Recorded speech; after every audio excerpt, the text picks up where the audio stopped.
إنه لا أبرح حتى أبلغ مجمع البحرين وأمضي حقبا فلما بلغا مجمع بينهما نسيا حوتهما فاتخذ سبيله في البحر سربا فلما جاوزا قال لفتاه آتنا غداءنا لقد لقينا من سفرنا هذا نصبا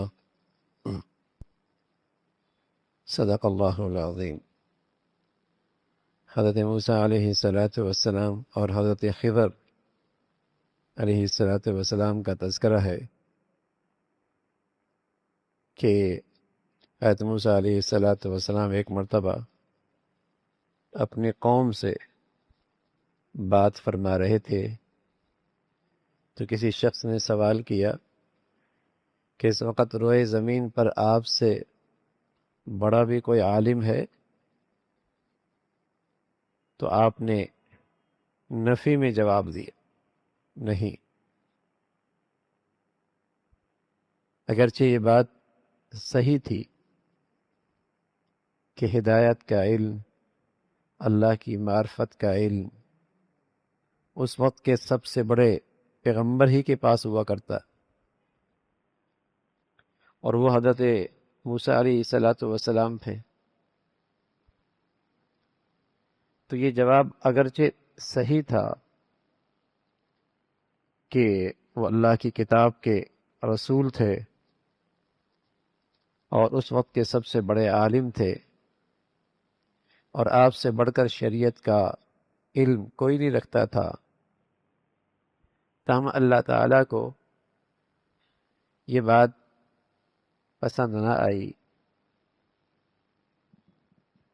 قریب اور قرب پانے والے ان کی چھوٹی سی بات بھی قابل تربیت ہو جایا کرتی ہے،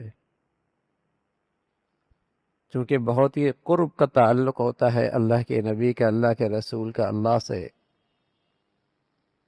اور اللہ تعالیٰ ان کی براہ راست تربیت فرما رہے ہوتے ہیں، رہنمائی فرما رہے ہوتے ہیں۔ تو معمولی بات بھی اس پر بھی ان کی تربیت اور انہیں تنبیہ ہو جاتی ہے۔ تو چاہت یہ تھی اللہ کریم کی کہ موسیٰ علیہ السلام اس معاملے کو اللہ تعالیٰ کو سونپ دیتے اور کہتے کہ اللہ عالم، یہ بات زیادہ بہتر اللہ ہی جانتے، اس لیے کہ سب سے بڑا علم تو ان کے پاس ہے، کوئی بہتر جانتا۔ لیکن اللہ تعالیٰ نے حضرت موسیٰ علیہ السلام کے لیے تربیت کا نظام فرمایا، اور فرمایا کہ میرا ایک بندہ ہے جس کے پاس ایسا علم بھی ہے جو آپ کے پاس نہیں ہے۔ کہ یار اے اللہ کریم، میں ان سے علم سیکھنا چاہتا ہوں، ملاقات کہاں ہوگی؟ ان سے ملاقات کہاں ہو سکتی ہے؟ تو اللہ تعالیٰ نے فرمایا کہ مجمع البحرین، دو دریاؤں کے سنگم پر میرا وہاں بندہ، وہاں آپ کی ان سے ملاقات ہو سکتی ہے۔ اور اللہ تعالیٰ نے اس کی علامت بتائی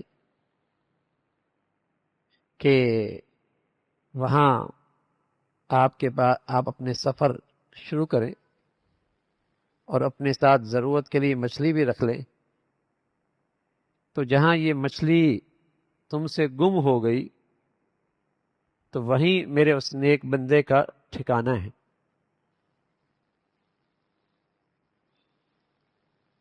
آپ نے اس علم کے خاطر سفر کا آغاز کیا اور اپنے ساتھ ایک نوجوان خادم کو ساتھ لیا، یوشع بن نون علیہ السلام، جو آپ کے بعد اللہ کے نبی بھی بنے، نبوت بھی انہیں ملی۔ اس وقت وہ خدمت میں آپ کے ساتھ تھے، اور اسی کا ذکر فرمایا کہ حضرت موسیٰ علیہ السلام نے اپنے اس نوجوان سے کہا ہم سفر مسلسل جاری رکھیں گے حتیٰ ابلغ مجمع البحرین یہاں تک کہ ہم ان دو دریاؤں کے سنگم پر پہنچ جائیں۔ اور جب وہاں پہنچے تو اندازہ نہیں ہوا کہ یہ وہ سنگم ہے، لیکن تھک گئے، آرام کرنے کے لیے لیٹے۔ خادم خدمت پہ تھا، آپ آرام فرمانے لگے، اور جیسے ہی آرام کیا تو خادم کیا دیکھتا ہے کہ اس تھیلے سے وہ مچھلی نکلتی ہے اور وہ دریا میں چھلانگ لگاتی، زندہ ہو جاتی، اور دریا میں یوں جاتی ہے جیسے سرنگ بن گئی، پانی دونوں طرف کھڑا ہو جاتا۔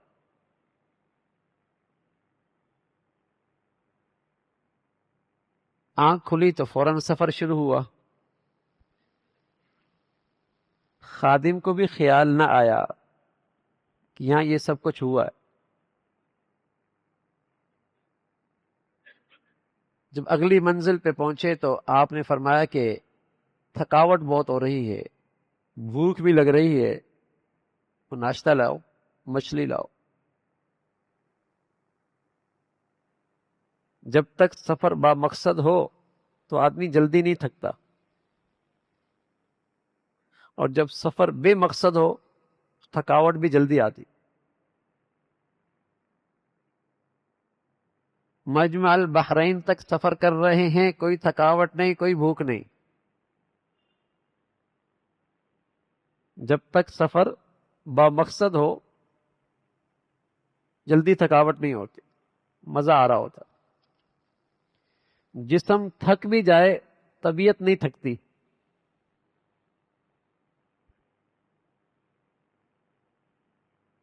طبیعت نہیں تھکتی۔ چاند رات آتی ہے نا، آدمی پوری رات جاگتا ہے، پیسے آ رہے ہوتے ہیں، کاروبار اچھا ہو رہا ہوتا ہے، نہیں تھکتا، بلکہ دعا کرتا ہے ایک چاند رات اور بھی ہو جائے۔ اور یہ پہلی پوری رات جاگے ہو ہیں؟ پھر رات جاگنی پڑے گی۔ تو جب نفع سامنے ہو رہا ہوتا ہے، مقصد سامنے آ رہا تو آدمی تھکتا اتنے آسانی سے نہیں تھکتا۔ تو اللہ کے نیک بندوں کو نیکی کرتے کرتے منزل اور مقصد سامنے ہوتا تھا، جسم تھک بھی جاتا تھا، طبیعت نہیں تھکتی تھی عبادت سے۔ اللہ کے نبی صلی اللہ علیہ وسلم کے پاؤں پہ ورم آ جایا کرتا تھا، جسم تھک جاتا تھا، طبیعت نہیں تھکتی تھی۔ یتورمت قدما۔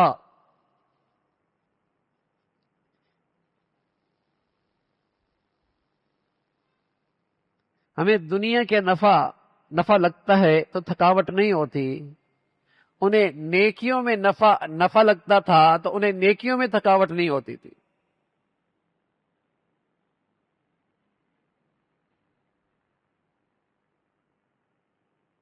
رمضان میں راتوں میں اللہ کے مقبول بندے ادھر تراویح پڑھی، بس تھوڑی سی آرام کیا آدھا گھنٹہ، پھر کھڑے ہو گئے نفلوں میں،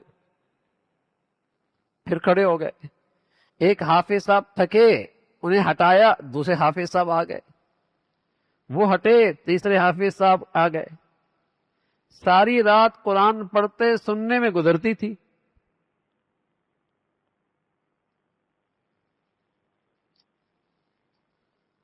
تو جب مقصد سامنے ہو، نفع سامنے ہو تو آدمی جلدی نہیں تھکتا۔ میں عرض کر رہا ہوں جسم تھک بھی جائے طبیعت نہیں تھکتی۔ جیسے آپ کہتے ہیں نا، پیٹ تو بھر گیا ہے لیکن طبیعت سیر نہیں ہوئی ہے؟ پیٹ تو بھر گیا لیکن طبیعت سیر نہیں ہوئی۔ مزہ اتنا ہے اس میں آ رہا ہے کھانے میں۔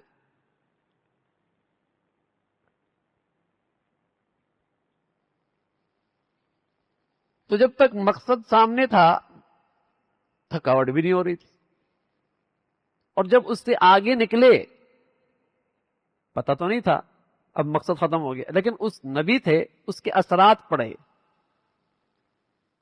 کہ جب مقصد سے آگے سفر ہونے لگا تو فوراً تھکاوٹ شروع ہو گئی، اور اپنے خادم سے کہنے لگے لقد لقینا من سفرنا هذا نصبا، اس سفر سے بڑی تھکاوٹ ہونے لگی ہے، ناشتہ واشتہ لاؤ، تھوڑی تازگی ہو، تھوڑا سا آرام کرتے ہیں۔ تو خادم نے کہا اوہو، جہاں ہم نے وہاں پڑاؤ ڈالا تھا، آپ آرام فرما رہے تھے، وہاں تھیلے سے مچھلی نکل گئی تھی، دریا میں کود گئی، اور میں بھول ہی گیا آپ کو بتانے میں۔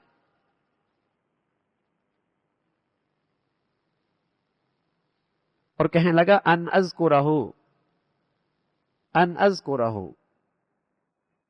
میں بھول ہی گیا، شیطان نے مجھے بھلا دی۔ یہ بھی ایک ادب ہے، حالانکہ دونوں ساتھ تھے، لیکن اس نسیان کی نسبت اپنی طرف کی، استاد کی طرف نہیں کی، چھوٹے نے اپنی طرف کی، بڑے کی طرف نہیں کی۔ یہ بھی ایک ادب کا طریق، ادب ہوتا ہے، بات کرنے میں ادب۔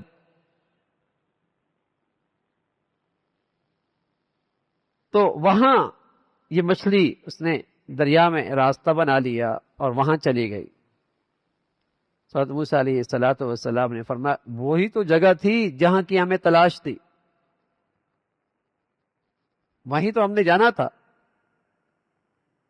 پھر انہی نشان قدم پہ واپس لوٹنے لگے، مجمع البحرین وہاں پہنچے، اور وہاں اللہ کا ایک خاص بندہ حضرت خضر علیہ الصلوۃ والسلام سے ملاقات ہوئی، جسے اللہ رب العزت نے اپنی طرف سے خاص علم عطا فرمایا تھا۔ ایک تو وہ علم ہوتا ہے جو آدمی ظاہری اعضاء سے حاصل کرتا ہے، آنکھ سے، کان سے، زبان سے، اپنے حواس سے، ظاہری آلات سے، ایک وہ علم ہوتا ہے، اور ایک وہ علم ہوتا ہے جو براہ راست اللہ دل میں ڈالتے ہیں، اور اس علم کا تعلق بس اوقات ظاہری زندگی سے نہیں، اسرار اور اس کے پیچھے جو اللہ کی حکمتیں اور اس کے پیچھے غیب میں جو مصلحتیں ہوتی ہیں، جس پر ہر آدمی آگاہ نہیں ہوتا، جو علم اللہ فرشتوں کو بھی دیتا ہے کہ جاؤ اس کی جان لے لو، جاؤ اس کو یہ نعمت دے دو، اس کے پیچھے کیا حکمتیں، کیا اسرار، کوئی خاص علم ہوتا ہے جو اللہ کی طرف سے براہ راست آتا ہے، اور جس کا تعلق اس کائنات کے نظام سے ہوتا ہے۔ ان کے پاس وہ خاص علم تھا جو شریعت کا علم نہیں تھا۔ حضرت موسیٰ علیہ الصلوۃ والسلام کے پاس شریعت کا علم تھا، اللہ کے قرب کا علم تھا، اللہ کی معرفت کا علم تھا، ہدایت کا راستہ، ہدایت کا علم تھا۔ ان کے پاس وہ انتظامی علم تھا اس کائنات کا، وہ علم خاص تھا۔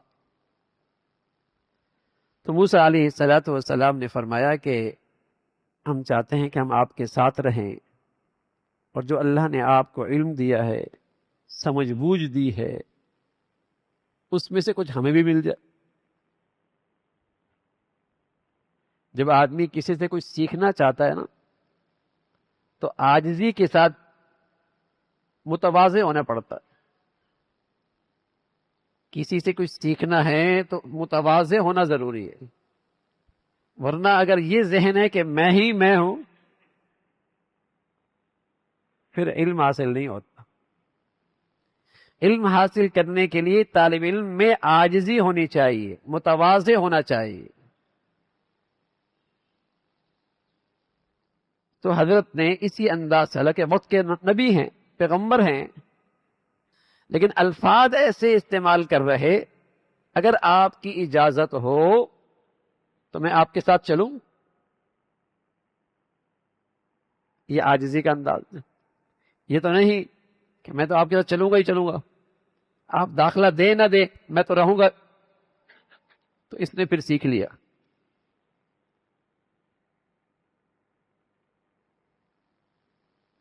آپ اجازت دیں گے تو میں آپ کے ساتھ رہ سکتا. اور ساتھ یہ بھی کہا کہ جو اللہ نے آپ کو علم دیا ہے میں آپ کے برابر تو نہیں ہو سکتا، اس میں سے کچھ آپ مجھے سکھا دیں.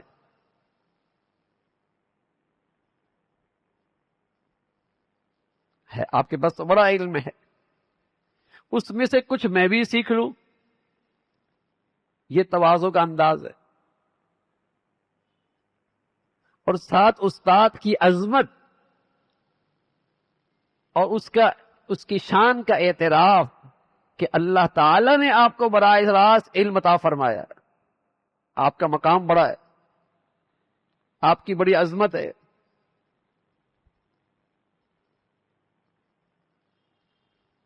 تو ان سارے پہلوؤں کا لحاظ کر کے حضرت موسیٰ علیہ الصلاۃ والسلام نے اس علم کے حصول کے لیے ان سے اجازت چاہی. تو حضرت خضر فرمانے لگے کہ آپ ہمارے ساتھ صبر نہیں کر پائیں گے، اس لیے کہ آپ کے پاس شریعت کا علم ہے، اور شریعت میں یہ ہے فرض ہے منکر پر نکیر کرنا. کوئی غلط دیکھے تو اس پہ نکیر کریں، اور آپ تو اللہ کے پیغمبر ہیں، آپ کیسے خاموش رہیں گے؟ کچھ میں ایسا کروں گا جس کے اسرار، جس کی حکمتیں آپ کے سامنے نہیں ہوں گی، آپ کی شریعت میں نہیں ہے وہ علم، اور آپ کو وہ بظاہر غلط لگے گا، تو آپ تو پیغمبر ہیں، آپ صبر نہیں کر پائیں. اب میرے ساتھ آپ کا چلنا مشکل، اس لیے کہ جو میرا علم ہے آپ کا علم ہے، دونوں میں بڑا فرق ہے. آپ کے پاس شریعت کا علم ہے، میرے پاس کائنات کا انتظامی علم ہے. کچھ چیزیں آپ دیکھیں گے آپ صبر نہیں کر پائیں. انک لن تستطیع معی صبر. اور ساتھ یہ بھی کہا کہ آپ صبر کر بھی کیسے سکتے ہیں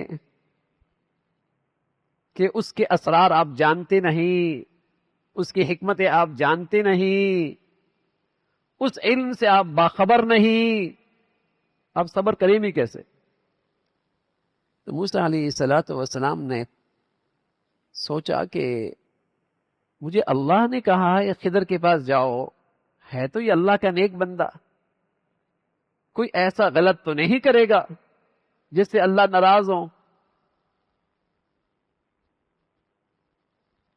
تو انہیں یقین دہانی کرا دی، لیکن یقین دہانی بھی اللہ کے بھروسے پہ کرائی. اگر اللہ چاہیں گے تو صبر کر لوں.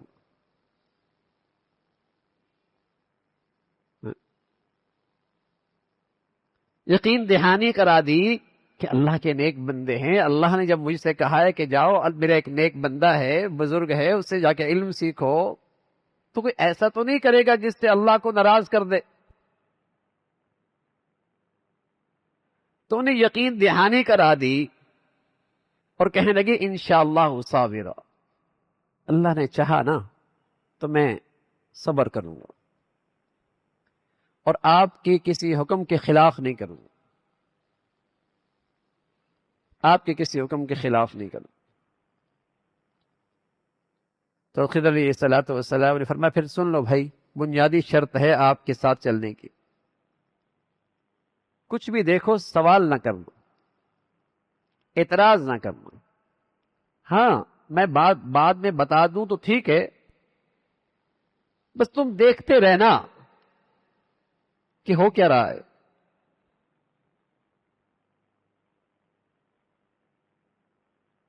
کیونکہ پڑھنے آئے تھے. تو حضرت خضر علیہ الصلوۃ والسلام نے چاہا کہ ان کو پڑھاؤں، لیکن زبانی نہیں، عملی طور پہ انہیں پڑھاؤں کہ میرے پاس کون سا علم ہے. عملت درس دے رہے ہیں، پریکٹیکل. لیکن اس پریکٹیکل کو برداشت کرنا موسیٰ علیہ الصلوۃ والسلام کے لیے آسان نہیں تھا. اور حضرت خضر ان کو پریکٹیکل علم دے رہے تھے صرف الفاظ میں نہیں، کلام میں نہیں، نظریات میں نہیں، عملاً کلاس لے رہے تھے اور عملاً پریکٹیکل دکھا رہے تھے کہ یہ ہے میرے پاس علم جو آپ کے پاس نہیں ہے۔ تو ساتھ اس سے کہا کہ ساتھ چلو لیکن کسی بات پہ سوال نہ کر، اعتراض نہ کر، ہاں میں خود اس کا تذکرہ کر دوں تو ٹھیک۔